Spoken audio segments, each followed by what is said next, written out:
Jurassic World, the junior novelization. Gray Mitchell was in his bedroom, clicking through 3D images on his red plastic Viewmaster. His parents had given him 3 discs with dinosaur pictures for his 5th birthday. That meant he'd been looking at these same pictures for 6 years. In kid years, that made the discs prehistoric, but he still liked them.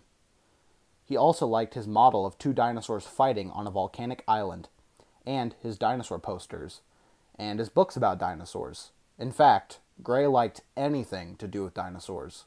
Well, not liked, loved. And now he was finally going to get to see some real ones. Real, live, moving, chomping, stomping dinosaurs. He wanted to be ready.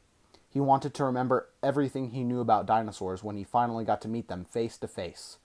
"Gray?" his mom asked, opening his door. "Let's move. Why are you looking at that now, honey? Grab your backpack. The flight's in 2 hours. He kept peering into his Viewmaster. Dane County Airport is 38 minutes away, 60 with traffic. Gray was very good with numbers. Dane County Airport served Gray's hometown of Madison, Wisconsin. There weren't a lot of dinosaurs in Wisconsin. In fact, there were none. Nada. Zilch. "How many minutes to get your little butt in the van?" his mom asked. "Move, kiddo." Gray put the Viewmaster in an outer pocket of his backpack, pulled on the pack, and followed his mom out to their minivan, parked in the driveway. His dad was waiting in the driver's seat. "Zach," he called out the car window. "Vamonos." Zach, Gray's 16-year-old brother, was standing in the yard, touching his forehead to his girlfriend's forehead. She was in love with Zach. Zach liked her, but he wasn't really sure he loved her. "Call me every day," his girlfriend said, close to tears, "and text me pictures so I don't forget what you look like." "I'll only be gone for a week," Zach said sheepishly. His dad called from the car again. "Zach, you're not being sent off to war here." At that same moment, Zach's girlfriend said, "I love you." Zach said, "I'll see you later. Bye." He climbed into the back seat of the minivan, watching his girlfriend wave. She was trying not to cry, but it looked as though she was going to anyway. Zach's mom turned around and said, "I know it hurts, sweetheart," but his dad didn't believe Zach's relationship with his girlfriend was serious. "Are you going to be okay?" his dad asked, teasing. Zach blew out a big breath. He couldn't decide which was more annoying, his dad's teasing or his mom's sympathy. He stuck in his earbuds, retreating into his music. His mom glared at his dad as he started the car and began the trip to the airport. Just outside the security checkpoint, the 2 brothers said goodbye to their parents. Gray's mom knelt to hug him as he adjusted his waterproof fanny pack. It was filled with everything he thought he might need for his adventure with real dinosaurs. "Passengers must be at the gate 30 minutes before departure," he said. Gray hated being late, and there was no way he was going to miss this plane. "I know, honey," his mom said. She stood up, turned to Zach, and took his face in her hands. "Watch your brother," she instructed, "and answer your phone. I didn't turn on international roaming so you could snap talk or whatever you call it." Their dad put his hand on Zach's shoulder. "Listen to your mother," he said, in mock seriousness. Zach nodded and rolled his eyes at the same time. Then the boys said goodbye and hurried through the security checkpoint. Their mom watched them disappear into the crowd. "I love you," she called after them. "Did you call your sister?" Dad asked her. Mom nodded. "Yes, but my call went straight to voicemail. She never answers." "It'll be fine," Dad reassured her. "She handled 20,000 people a day. She can handle 2 more." Hours later, the plane landed in Costa Rica. As the 2 brothers got off the plane, they saw signs directing them to the ferry for Isla Nublar. As they shuffled up the gangway to the ferry with the other tourists, Gray asked, "How big is the island?" Zach shrugged. He really had no idea, but he wasn't going to admit that to his little brother. "Big," he said. "But how many pounds?" Gray asked. Zach made a face. "That doesn't make sense." Once they were on the sleek ferry, it sped across the ocean waves toward Isla Nublar. Gray was so excited he was bouncing. Zach noticed a cute teenage girl and put a little distance between himself and his brother. Gray noticed, but he didn't stop bouncing. In the distance, the island rose out of the sea. It had mountains that looked as though they might have once been volcanoes. And it was green, covered in dense jungle. But Isla Nublar had much more than just mountains and jungle. It was home to the #1 tourist destination in the world, where visitors could experience the thrill of witnessing living and breathing dinosaurs. And even though he would never admit it, Zack was almost as excited as Gray was to be on this trip. When the ferry reached the island, Zack and Gray made their way off the boat with the crowd of tourists. They scanned the landing looking for their Aunt Claire. She wasn't there. Instead, her assistant Zara, a young woman in her 30s, stood waiting for them, holding up a tablet that read, Zack and Gray Mitchell. "Where's Aunt Claire?" Gray asked his brother. Zack shrugged. They ambled toward Zara, who introduced herself and led them onto the monorail.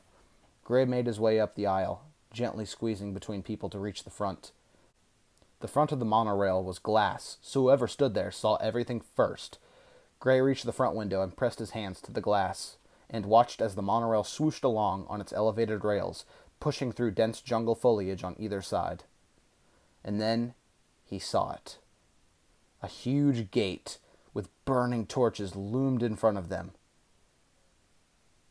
The top of the gate had text that read, Jurassic World. The monorail passed through the huge open gate, and they were officially inside the park. The monorail took them right to the hotel. Gray raced out into the busy lobby, feeling as though he were about to burst.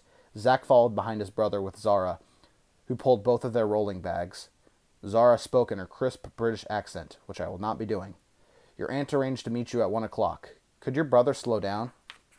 "He doesn't slow down," Zack explained. From halfway up the escalator, Gray waved back to them. When they reached their hotel room, Gray ran inside. "Let's go, let's go, let's go!" "Dude," Zack said, trying to calm him down. "She said we have to wait. I don't want to wait anymore." Gray ran to the room's balcony and threw open the door. What a view! The park was beautiful and exciting. Everything Gray had hoped it would be. From their balcony, he could see the lagoon, the visitor center, Main Street, everything but dinosaurs. "When can we go see the dinosaurs?" Gray asked Zara. "After we meet up with your Aunt Claire in the visitor center," Zara said. "At 1 o'clock, as I mentioned." Gray looked disappointed. He wanted to see dinosaurs now. But at that moment, Gray and Zack's Aunt Claire was busy doing her job. As an important executive of Jurassic World, she was giving a tour to 3 business people she hoped would invest in the park. She led them through the sliding glass doors of the genetics lab into a long corridor packed with tourists. Here, the visitors could watch the park's scientists at work. "No one's impressed by a dinosaur anymore," Claire said, smiling. 20 years ago, de-extinction was right up there with magic. These days, kids look at a stegosaurus like an elephant at the city zoo. Inside the lab, dinosaur eggs warmed in incubators. A baby apatosaurus broke through its shell. Children pressed against the glass wall of the corridor, staring. Despite what Claire had said, they seemed fascinated by the newborn dinosaur. "That doesn't mean asset development is falling behind," Claire continued as she led her 3 visitors through the hall. "Our DNA excavators discover new species every year. But consumers want them bigger, louder, more teeth."